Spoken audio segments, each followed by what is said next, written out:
আসসালামু আলাইকুম, আশা করি সবাই ভালো আছেন। তো আপনারা এখানে 5 ধরনের ব্রেকার দেখতে পাচ্ছেন। 1 2 3 4 5। এখানে 5 ধরনের ব্রেকার আছে যার কাজ 5 রকম। তো আমি একটা একটা করে ব্যাখ্যা দিচ্ছি। প্রথমটা হচ্ছে নর্মাল বাসা বাড়িতে যেগুলো লাগাই ওগুলো এসি ব্রেকার।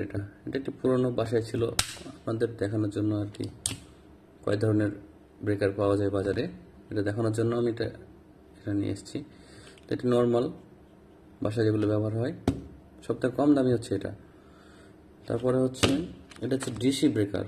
এটা ডিসি 16 অ্যাম্পিয়ার, আর এখানে 1000 ভোল্ট পর্যন্ত ব্যবহার করা যাবে। এটা ব্যবহার করা হয় সাধারণত সোলার প্যানেল, ব্যাটারি জাতীয় জিনিস। ডিসি সেটআপে ব্যবহার করা হয়, মানে ডিসির ভোল্ট তো ডিরেক্ট কারেন্ট, এটার মেকানিজম আলাদা। এরপরে হচ্ছে এটা কিন্তু সিঙ্গেল পার্ট না।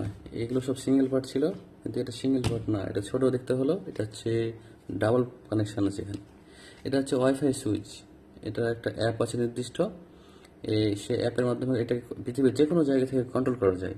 প্লাস আপনি এই পুশ বাটন দিয়েও অন অফ করতে পারবেন। এটা ওয়াইফাইয়ের সাথে কানেক্টেড থাকে 24 ঘন্টা। এটা আমার বাসায় মেন সুইচ হিসেবে লাগাবো আর কি, সেকেন্ডারি হিসেবে আর কি।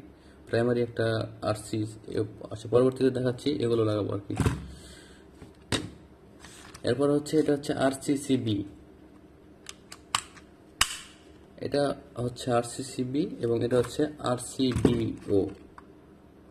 দুটার কাজ মোটামুটি একই, কিন্তু এটা একটু উন্নত, মানে বেশি আপগ্রেডেড ভার্সন বলা যায়।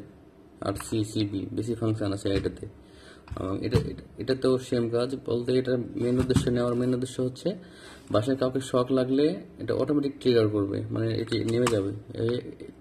আমি আপনাদের টেস্ট করে দেখাবো পরবর্তী ভিডিওতে।